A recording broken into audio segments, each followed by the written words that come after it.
वाहिगुरू जी का खालसा वाहिगुरू जी की फतेह। मैं सुखविंदर सिंह धीमान इलेक्ट्रिकल से। आज मैं आपको बताऊंगा छोटा जो मिनी टेबल फैन होता है। देखिए मिनी टेबल फैन है।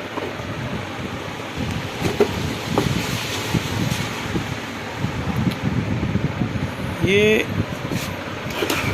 बुश शाफ्ट इसके कैसे चेंज किए जाते हैं। तो इसके अंदर बुश शाफ्ट जो डलते हैं मैक्सिमम एपी के ही डलते हैं।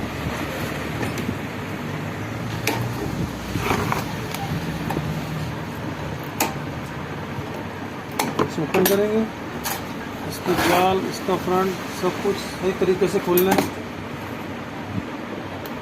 इसका ब्लेड ओपन करेंगे। ये मैं अब आपको वैसे चला के दिखाता हूँ इसमें प्रॉब्लम क्या है, वो भी दिखा देता हूँ इसमें प्रॉब्लम क्या है।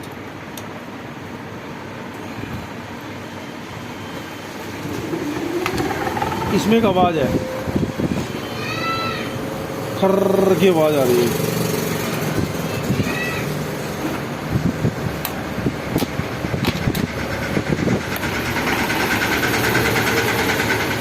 रुकने की तरीका इसका बड़ा, और ये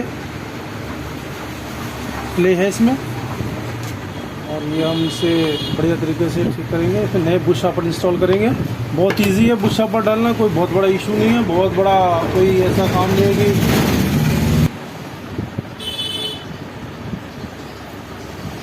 सबसे पहले इसके कनेक्शन खोलेंगे, कंडेंसर निकालेंगे।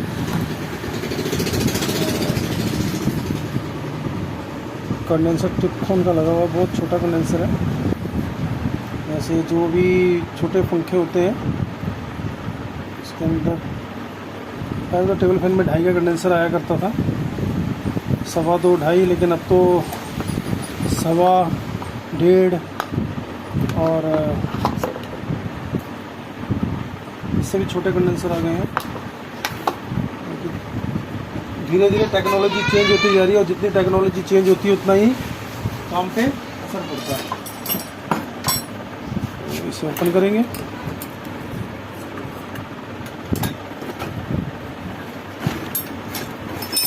अगर हम इसकी मोटर निकाल लेंगे तो जल्दी हो जाएगा, अगर हम इसके अंदर फिट में काम करेंगे तो थोड़ा सा टाइम लगता है। मोटर आराम से निकाल लेंगे, मोटर निकालने के बाद आसानी से काम हो जाता है।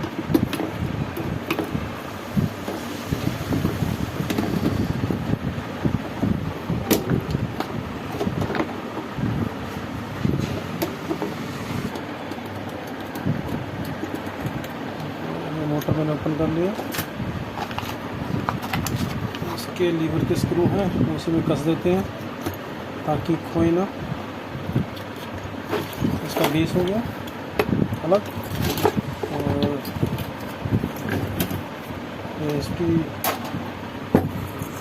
ये इसकी मोटर। हम मोटर ओपन करेंगे।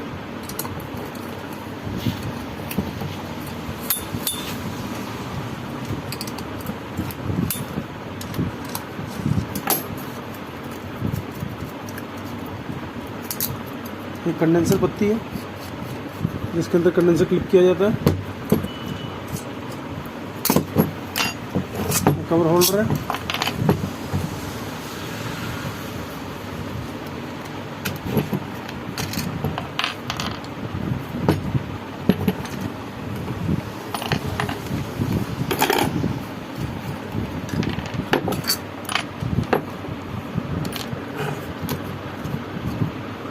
देखिए बहुत बुरी कंडीशन में है ये। वाइंडिंग फिलहाल हीट हो चुकी है थोड़ी सी।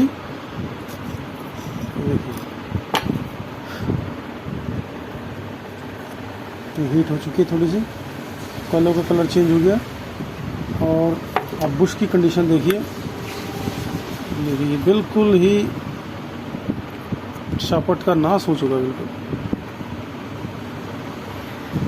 अब हम इसके बुश चेंज करेंगे। देखिए लग लग के रोटर चल रहा है, रोटर के ऊपर लाइनिंग आ रही है। इस लाइनिंग आने से क्या होता है कि आपके फ़ैन की स्पीड स्लो हो जाती है। वो चाहे सीलिंग फ़ैन हो, चाहे पॉलिस्टर फ़ैन हो, चाहे एपी हो, चाहे वॉल फ़ैन हो, कोई भी, चाहे एग्जॉस्ट फ़ैन हो, चाहे फ्रेशियर हो, कोई भी फ़ैन होगा अगर वो स्टेटर और रोटर आपस में रगड़ मार के चलेंगे तो उससे स्पीड पे काफ़ी फ़र्क पड़ता है, स्पीड काफ़ी स्लो हो जाती है। तो हम इसमें नए बुश और नए शाफ्ट इंस्टॉल करेंगे। इसके हम बुश निकालेंगे। तो निकालने के मेरे पास 2-3 तरीके हैं। एक तरीका तो ये है कि आप इसकी जो रिपटें हैं, अगर तो रिपट एल्युमिनियम की है तो इसे आप बड़ी इजीली निकाल सकते हैं, कोई बहुत बड़ा वो नहीं है, आराम से निकाल सकते हैं। रिपट को किसी भी चौरसी या किसी चीज़ से आराम से इसे कटिंग करके निकाल सकते हैं, अगर आपकी एल्युमिनियम की रिपट है। देखिए जैसे आसान से निकल गई है।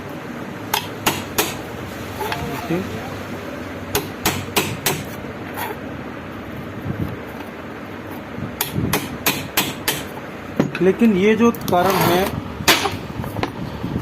इस तरीके से भी आप निकाल सकते हैं। तो बिल्कुल निकल गया है। उसके बाद आपको थोड़ा सा हैमर से इसको दोबारा कि ठीक पोजीशन पर लेके आना है। आपको ये बताओ, अब ये देखिए बुश की क्या बुरी हालत है, नमदा बिल्कुल टाइट हो चुका है, कोई इसमें बुश बिल्कुल सड़ चुका है। ये बुश निकाल चुका हूँ, ये इसका पत्ती और कपड़ा है। और ऐसे ही ये दूसरा है। दूसरे को निकालने के लिए थोड़ा सा आगे शाफ्ट पे कार्बन जम जाता है, जंग जम जाता है, लोग तेल का प्रयोग करते हैं, वो तेल जम जाता है। इसको निकालने के लिए भी कुछ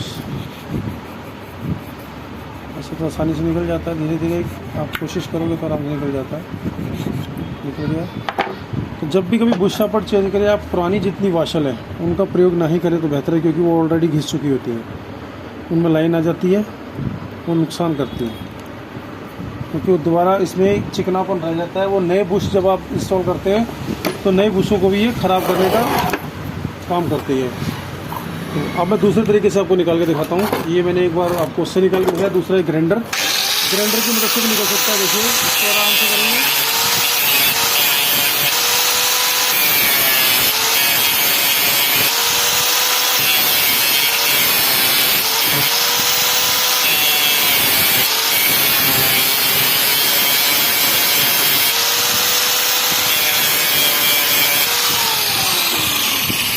ग्राइंडर की मदद से भी बुश आराम से बड़े आसानी से निकल जाते हैं। और निकालने के बाद आप थोड़ा सा जोर से नीचे पटकेंगे तो बुश ओपन ऑटोमेटिकली ओपन हो जाएगा, सब कुछ निकल जाएगा। अब ये इसके कवर निकल चुके हैं और इसके अंदर जो बची हुई रिपट है आप प्लास की सहायता से आराम से निकाल सकते हैं। देखिए निकल गई है।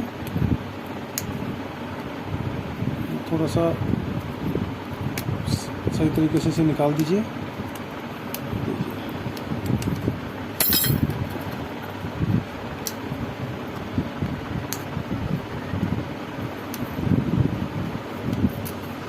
उसके बाद इसे साफ़ करना बहुत ज़रूरी है।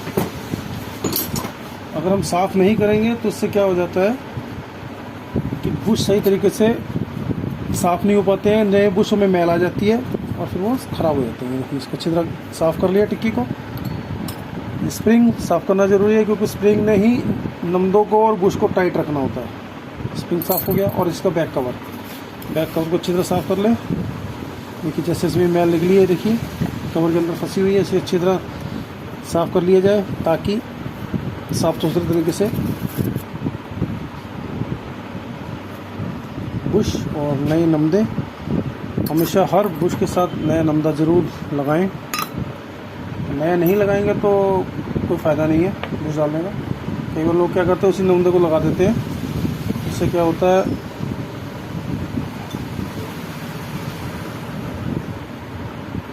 बुश को प्रॉपर तेल नहीं मिल पाता है।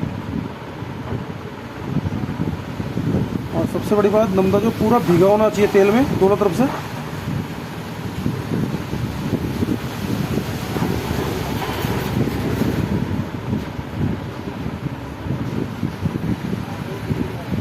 बिल्कुल पूरा भीग चुका है।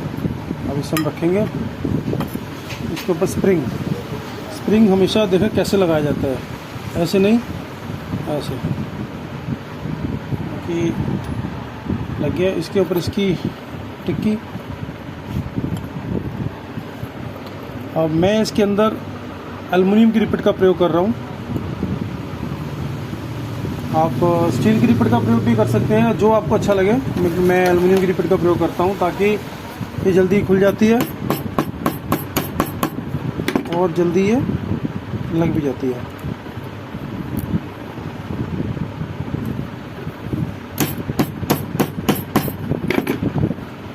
दोनों बुश इंस्टॉल हो चुके हैं बिल्कुल सही तरीके से। ठीक है, अब शार्पट की बारी है। तो शार्पट का प्रयोग कभी भी हैमर से ना करें। हैमर से ठोकें तो उसके ऊपर आपको यह जो इसका कोना होता है, इसके ऊपर आप लकड़ी का गुटका रख लें कोई। अगर आप सीधे ऐसे हैमर मारेंगे यूँ करके तो उससे क्या होता है, कई बार शार्पट थोड़ी फूल जाती है, तो बुश में जाने से इसे प्रॉब्लम हो जाती है। अब ये शार्पट आसानी से बुश के अंदर चली गई है, ठीक है ना। लेकिन अगर मैं इसे निकालते टाइम हथौड़े का प्रयोग करता हूँ सीधे यूँ करके, जैसे मैं आपको भी बताता हूँ, मैं अगर इसको ऐसे हथौड़े का प्रयोग करता हूँ, मान लो ऐसे करके ऐसे निकालता हूँ यूँ करके, उससे क्या होता है, ये जगह फूल जाती है। फिर हम लोग क्या करते हैं, इस पर थोड़ी सी रेती मार दी। रेती मारने से क्या होता है, इसके ऊपर जो पॉलिश होती है ये पॉलिश में स्क्रैच आ जाता है और ये बुश को खाना शुरू कर देती है। तो इस बात का खास ध्यान रखें, अगर इसके ऊपर आपने निकालना है, इसको अगर आपने हथौड़े से ही निकालना है, आपके पास और कोई जुगाड़ नहीं है, कोई प्रबंध नहीं है, तो आप हथौड़े का प्रयोग करें। तो नीचे लकड़ी का गुटका रखें, या फिर ऐसा कोई नायलॉन का टुकड़ा ले लें जिससे आप इसके ऊपर ऐसे चोट मारें और ये ऐसे करके नीचे को निकल जाए। ठीक है जी। लेकिन मैं हमेशा प्रयोग करता हूँ अपनी छोटी सी प्रेस का, जब भी निकालना होता है। तो प्रेस सबके पास अवेलेबल होती है, किसी के पास नहीं होती है। तो अभी नई शार्पट डालेंगे, तो नई शार्पट ये रही।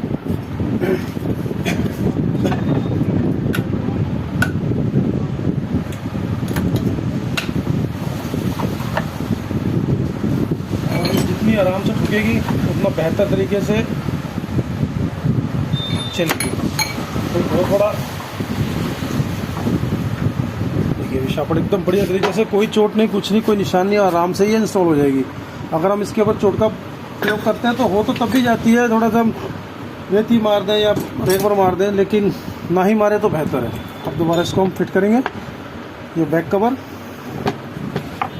कई लोग क्या करते हैं, जिस टाइम स्टड डालते हैं ना, तो स्टड डालते टाइम कई बार बाइंडिंग में टच कर देते हैं। तो इसका खास ध्यान रखना है कि बाइंडिंग से स्टड टच ना हो। और आप पहले चेक कर लें कौन से वाले सुराख से आपके लीड निकलेंगी बाहर। देखिए, ये सबमिट कर दिया। इसके बाद ये लीड बाहर आ गई। सुराख पहले मैच कर लें, ये हो चुके हैं। अब इसको जो इसके स्प्रेसर है, ये अच्छी तरह साफ़ कर लें।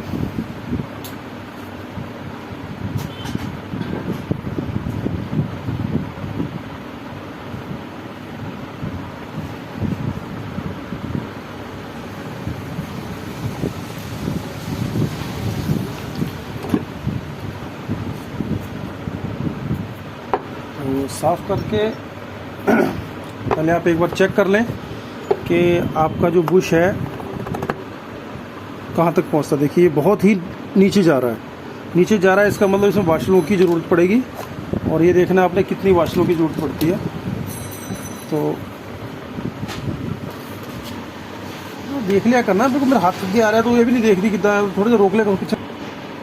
वाशलें डाल दी है और अब देखेंगे, ये देखिए लास्ट तक आ गया है। एक बात और आपको बताना चाहूँगा कि आप इस फाइबर वाशल के बाद एक फिल्म वाशल का प्रयोग जरूर करें। फिल्म वाशल जो होती है, ये घर्षण को कम करती है। जो आप बुश डालते हैं उसके अंदर जो फाइबर जो होता है वो कभी कभी घर्षण करता है, तो इसको बहुत हद तक रोकती है। तो हमने ये डाल दिया है। अब हम थोड़ी सी इस पर चोट मार के ऐसे बैठा के देख लेंगे और उसके बाद घुमा के देखेंगे। बिल्कुल सही है, इसमें बिल्कुल भी प्ले नहीं है। अगर आप नट कसने से पहले बिल्कुल भी प्ले नहीं है तो आप एक वाशल निकाल दें, वो भी ऊपर की निकालें, नीचे की नहीं। एक वाशल आप बाहर कर दें और इस पर थोड़ा सा ऑयल लगाएं, बुश पे थोड़ा सा ऑयल डालें और इसे दोबारा फिट कर लें। पहले इस बात का ज़रूर ध्यान रखें कि थोड़ी सी प्ले छोड़नी है। अगर आप बिल्कुल भी प्ले नहीं छोड़ेंगे तो जिस समय आप टाइट करेंगे तो ये दिक्कत करेगा, फ्री नहीं घूमेगा, थोड़ा जाम चलेगा। उसके बाद आप इसके पेच, जैसे हम स्टड बोलते हैं, आसानी से लग जाएंगे।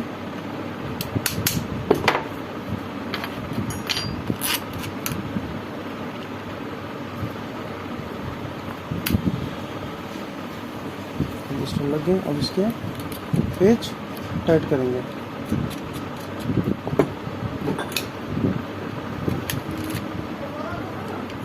अब इसको पूरा टाइट करेंगे तो आप देखना कि इसके टाइट होते ही जो प्ले होती है बिल्कुल सिंगल वाशल की, एक फिल्म वाशल की प्ले रह जाएगी। तो इतनी प्ले रहनी चाहिए, एक 5 नंबर पेपर की तरह। एक फिल्म पेपर आता है 5 नंबर का हमारी बाइंडिंग के अंदर, उतनी, उससे ज़्यादा नहीं। उससे ज़्यादा होगी तो उससे क्या होगा, आपका पंखा दिक्कत करेगा, थोड़ा सा जाम होकर चलेगा। तो उससे फिर फाइबर की वाशलें घिस जाएंगी जल्दी, और फिर वो घिसने के बाद वो एक ग्रीस टाइप बन जाता है अंदर, वो आपके पंखे के लिए नुकसानदायक है।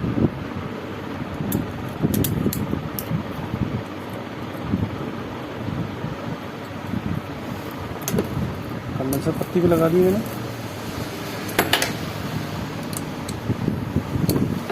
इसमें कंडेंसर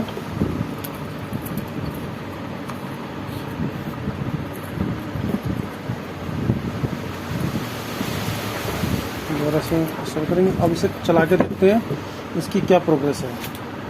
तो वैसे तो हमें पता ही होता है कि कैसे चेक करते हैं कि कॉमन कौन सी है, रनिंग कौन सी है, स्टार्टिंग कौन सी है। मैं आपको बता देता हूँ कि वो 3 कलर है, रेड है, येलो है, ब्लैक है। आप सीरीज से चेक करेंगे।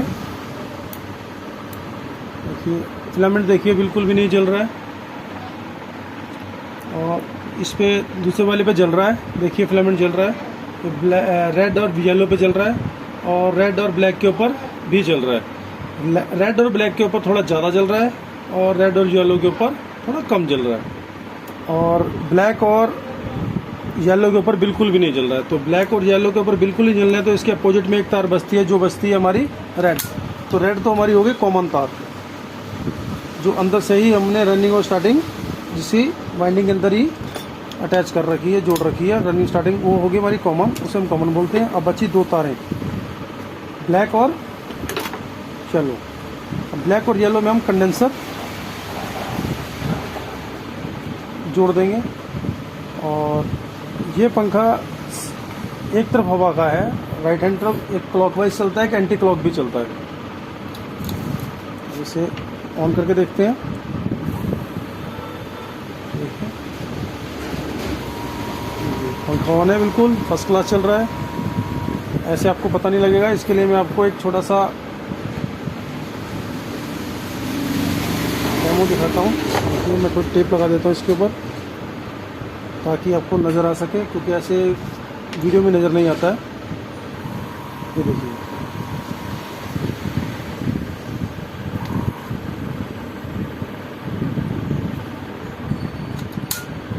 अब हम इसे दोबारा इसकी इसका बेस है,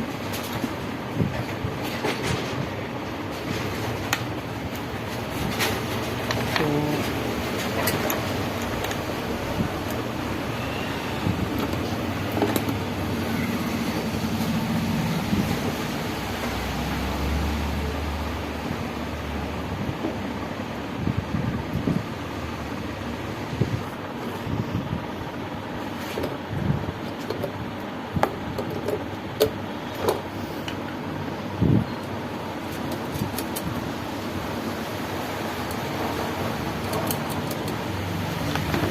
जो हमने टाइट कर दिए हैं, और इसका ऊपर का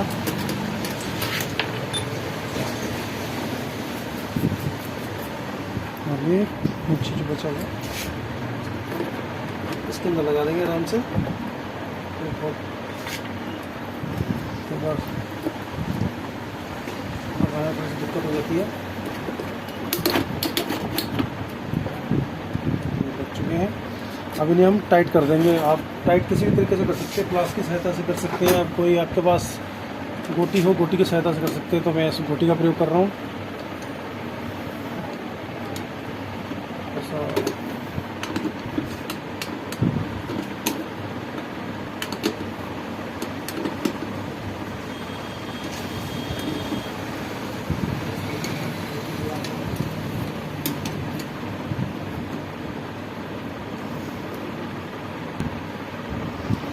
उनकी वायर है।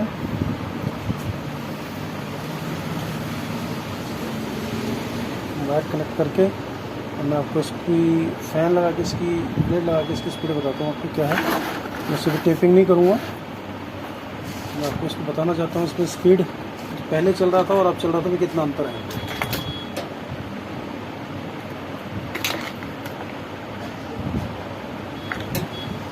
तो बिल्कुल ईजी है, कोई इसके अंदर ऐसा कोई काम नहीं है जो ये आराम से ना चल सके। तो इसे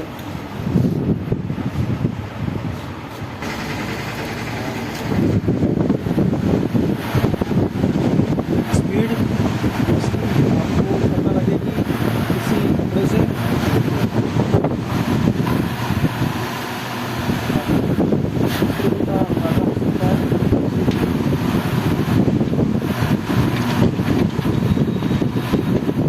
वही पंखा है जो पहले बिल्कुल इसकी आवाज़ नहीं थी, बिल्कुल आवाज़ करके चल रहा था, वो है बिल्कुल बेहतर तरीके से और बढ़िया चल रहा है। तो ये बुश शॉपर डालने का सबसे आसान तरीका है। इसमें आपने ये देखा कि मैंने बुश किस हिसाब से निकाले हैं, किस हिसाब से डाले हैं। तो ग्राइंडर की सहायता से भी, आप छोटा हैंड ग्राइंडर होता है उसकी सहायता से भी आप निकाल सकते हैं। और आपके पास अगर घर पे कोई छेनी टाइप, चौरसी टाइप हो जिससे, उससे भी आप इजीली निकाल सकते हैं। अगर एल्युमिनियम की रिपीट है तब आप छेनी और चौरसी का प्रयोग करें। अगर स्टील की रिपीट है तो आप इसका प्रयोग ना करें, उससे क्या होता है कवर टेढ़ा हो जाएगा। कवर टेढ़ा हो जाएगा, वो दोबारा प्रॉपर शेप में नहीं आएगा और आपका बुश साइड लेके चलेगा। तो अगर आपको मेरी वीडियो अच्छी लगी तो लाइक करें, कमेंट करें। कमेंट बॉक्स में मुझे अगर आप कुछ लिखते हैं, कुछ बताते हैं तो मुझे बहुत खुशी होगी, ताकि मैं आपको इससे और बढ़िया बढ़िया वीडियो बना के आपको मैं आप तक पहुंचा सकूं। और मेरे चैनल को सब्सक्राइब करें अगर अभी तक आपने नहीं किया है। तो मेरा चैनल है सुखविंदर सिंह धीमान इलेक्ट्रिकल। मेरे चैनल पे आपको इससे अच्छी अच्छी जानकारी भी मिलेंगी। ये मैंने आपको छोटा टेबल फैन के बारे में बताया, फिर मैं आपको वॉल फैन के बारे में बताऊंगा, जो वॉल फैन के बुश शॉपर कैसे डाले जा सकते हैं और कितने तरीके से डाले जा सकते हैं। ठीक है जी, अगर आपको मेरा वीडियो अच्छा लगे तो लाइक करें, शेयर करें, मेरे चैनल को सब्सक्राइब करें और कमेंट बॉक्स में लिखें आपको वीडियो कैसी लगी। धन्यवाद।